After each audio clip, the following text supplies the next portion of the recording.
ঢাকাই সিনেমার নায়িকাদের পারিশ্রমিকে খুব একটা তফাৎ নেই।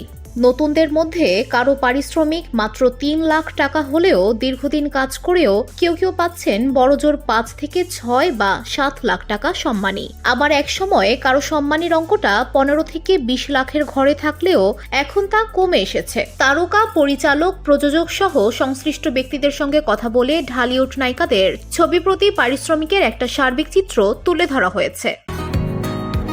বসুন্ধরা, উত্তরা, বনশ্রী, কুড়িল ও বাড্ডা সহ রাজধানীর বিভিন্ন স্থানে অভিজাত ও অত্যাধুনিক মানের ফ্ল্যাট কেনার এক নির্ভরযোগ্য প্রতিষ্ঠান প্লেজেন্ট প্রপার্টিজ লিমিটেড। তাই আপনার স্বপ্নের আবাসনের জন্য আজই যোগাযোগ করুন। Pleasant properties limited, where destiny matches eventually। Apu Biswas. চিত্রনায়িকা অপু বিশ্বাসের হাতে এখন নতুন কোনো সিনেমা নেই, তবে তিনি দীর্ঘদিন ধরে বলে আসছেন যে নতুন সিনেমাতে অভিনয়ের ব্যাপারে তার সঙ্গে পরিচালক ও প্রযোজকের কথাবার্তা চলছে। চূড়ান্ত কিছু হয়নি তাই বলতে চাইছেন না। জনপ্রিয়তার কারণে অপু বিশ্বাস একটা সময় ১৫ থেকে ২০ লাখের ঘরে সম্মানী হাঁকিয়েছেন। এখন তার নায়িকা ক্যারিয়ারে ভাটা পড়েছে, তবে তিনি বিভিন্ন পণ্য প্রতিষ্ঠানের প্রচারণায় তুমুল ব্যস্ত। এই অঙ্গনে তার চাহিদাও অনেক। এই নায়িকার সর্বশেষ মুক্তিপ্রাপ্ত ছবির নাম ছায়াবৃক্ষ। এই সিনেমাতে অপুর সম্মানী ছিল ৪ থেকে ৬ লাখ টাকার মধ্যে। এরপর তার আর কোনো ছবিতে অভিনয়ের খবর পাওয়া যায়নি।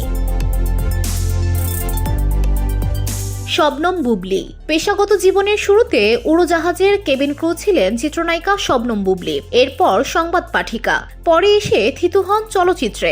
জীবনের প্রথম সিনেমায় এই নায়িকা সম্মানী পেয়েছিলেন ৫ লাখ টাকা।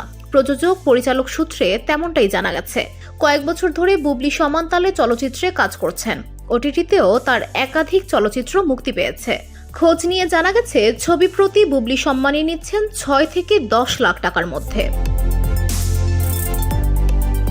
তমা মির্জা। চলচ্চিত্রে তমা মির্জা বর্তমান সময়ে আলোচনা সৃষ্টি করেছেন। তার অভিনীত সুড়ঙ্গ চলচ্চিত্র ২০২৩ সালে সুপারহিট তকমা পায়। এমনকি সিনেমাতে তার অভিনয়ে প্রশংসিতও হয়।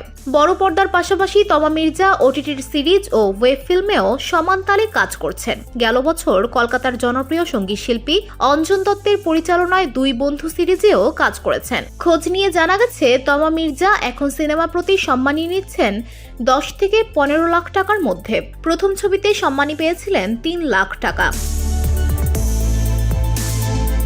বিদ্যা সিনহা মিম। প্রয়াত কথাসাহিত্যিক হুমায়ুন আহমেদের পরিচালনায় আমার কাছে জল চলচ্চিত্রে অভিনয়ের আগে তার পরিচালনায় একটি নাটকেও অভিনয় করেছিলেন বিদ্যা সিনহা মিম। সে নাটকে অভিনয়ের জন্য ৫,০০০ টাকা সম্মানীও পেয়েছিলেন। সাপ লুডু, পরাণ, দামাল, ইত্তেফাক, অন্তর্জাল সহ সাম্প্রতিক কালের কাজগুলোয় নায়িকা মিমের চেয়ে অভিনেত্রী মিমকে মেলে ধরতে চাইছেন মিম নিজেই। ছবি প্রতি ১৫ লাখ টাকা সম্মানী দাবি করেন মিম, তবে ক্ষেত্র বিশেষে তা ওঠানামাও করে। নুসরাত ফারিয়া। বিনোদন অঙ্গনে কাজের শুরুতে গানের ভিডিওতে মডেল হয়েছিলেন নুসরাত ফারিয়া। প্রথম সিনেমা ছিল যৌথ প্রযোজনার আশিকি। এই ছবিতে নুসরাত ফারিয়া অভিনয় করেন কলকাতার অঙ্কুশ হাজরার বিপরীতে। নির্দিষ্ট করে সম্মানীর পরিমাণ জানা না গেলেও বিশ্বস্ত একটি সূত্র জানিয়েছে, আশিকি সিনেমাতে অভিনয়ের জন্য নুসরাত ফারিয়ার সম্মানী ছিল ৫ থেকে ৭ লাখ টাকার মধ্যে।